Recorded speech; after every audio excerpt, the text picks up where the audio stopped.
যাবে না, 144 আছে এখানে। যদি আপনারা আইন ভঙ্গ করেন আমার আর কোনো উপায় থাকবে না, আপনাদের অ্যারেস্ট করা। ঠিক আছে, এটা আমার কাছে আছে, ওটা আমার জানা দরকার নেই। আমি যেটা কথা বললাম সেটা শুনুন, আমি যেটা বলছি সেটা শুনুন। আপনার সঙ্গে তর্ক করতে আমি আসিনি, যেটা আপনাকে আইনটা শুনিয়ে দিচ্ছি। হাত নামাও, সাদা তর্ক করে ঝগড়া করে কোনো লাভ নেই। আপনাদের আইনটা বলছি, এখানে 144 আছে।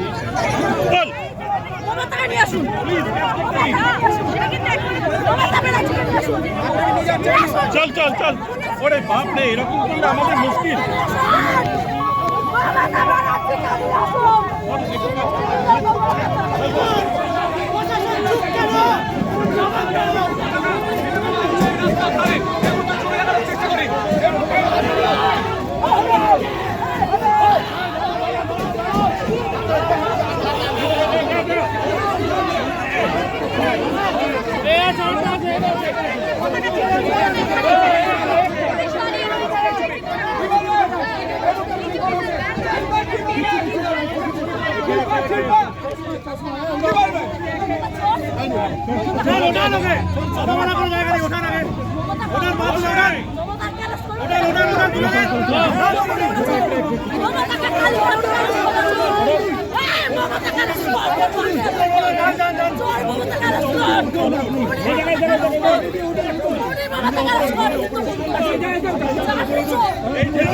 এটা একটা প্রোগ্রাম, ইংলিশে মডেল প্রোগ্রাম, এথনিক ক্লেন্সিং হচ্ছে, হিন্দুদের উপর আক্রমণ হচ্ছে,